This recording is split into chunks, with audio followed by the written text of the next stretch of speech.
আসসালামু আলাইকুম বন্ধুরা। গভীর রাতের এই লোমহর্ষক পর্বে আপনাদের সবাইকে স্বাগত জানাচ্ছি। আজ আপনাদের এমন একটি সত্য ঘটনার কথা শোনাব, যা শোনার পর রাতে একা রাস্তা দিয়ে হাঁটার সময় আপনার চারপাশটা বারবার দেখতে বাধ্য হবেন।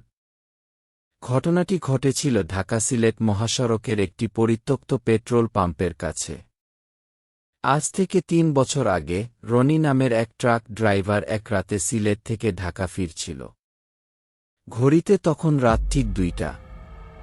ঘন কুয়াশায় চারপাশ এতটাই অন্ধকার ছিল যে গাড়ির হেডলাইটের আলোতেও সামনের রাস্তা পরিষ্কার দেখা যাচ্ছিল না। ক্লান্ত রনি ভাবল সামনে কোনো পাম্প পেলে একটু চা খেয়ে বিরতি নেবে।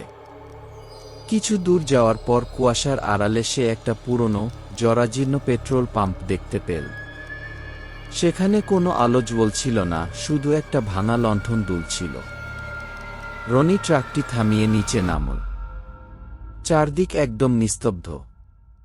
সে পাম্পের ঘরের দিকে এগিয়ে গিয়ে ডাকল, ভাই, কেউ আছেন? একটু পানি পাওয়া যাবে? ভেতর থেকে কোনো সাড়া এল না। রনি যখন চলে আসার জন্য ঘুরল, ঠিক তখনই তার পেছনে একটা ঠান্ডা ফিসফিসানি আওয়াজ ভেসে এল, কাকে খুঁজছ ভাই? রনি চমকে উঠে পেছনে তাকাল।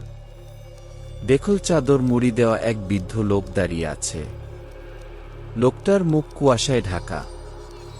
রনি বলল, চাচা, একটু পানি লাগবে। লোকটা কোনো কথা না বলে ভেতরের অন্ধকার ঘরের দিকে আঙুল দিয়ে ইশারা করল। রনি ঘরের ভেতর পা দিতেই হঠাৎ চারপাশের বাতাস বরফের মতো ঠান্ডা হয়ে গেল। পাম্পের দেয়ালের ভাঙা আয়নায় রনির চোখ পড়তেই তার বুকের ভেতরটা কেঁপে উঠল। আয়নায় দেখা যাচ্ছিল তার পেছনে কোনো বৃদ্ধ মানুষ নেই। সেখানে দাঁড়িয়ে আছে এক বীভৎস কঙ্কাল, যার পুরো শরীরটা আগুনে পোড়া এবং চোখ দুটো থেকে পুঁজ ঝরছে। রনি ভয়ে চিৎকার দিয়ে পেছনে তাকাতেই দেখল সেই বৃদ্ধ লোকটি তার আসল রূপে চলে এসেছে।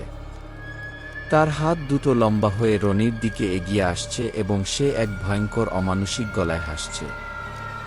রনি নিজের জীবন বাঁচাতে পাম্পের ঘর থেকে দেরে বের হয়ে ট্রাকে উঠল। সে চাবি ঘুরিয়ে এক্সিলারেটরে চাপ দিতেই উইন্ডশিল্ডের সামনের কাচের ওপর বিকট শব্দে কিছু একটা আছড়ে পড়ল।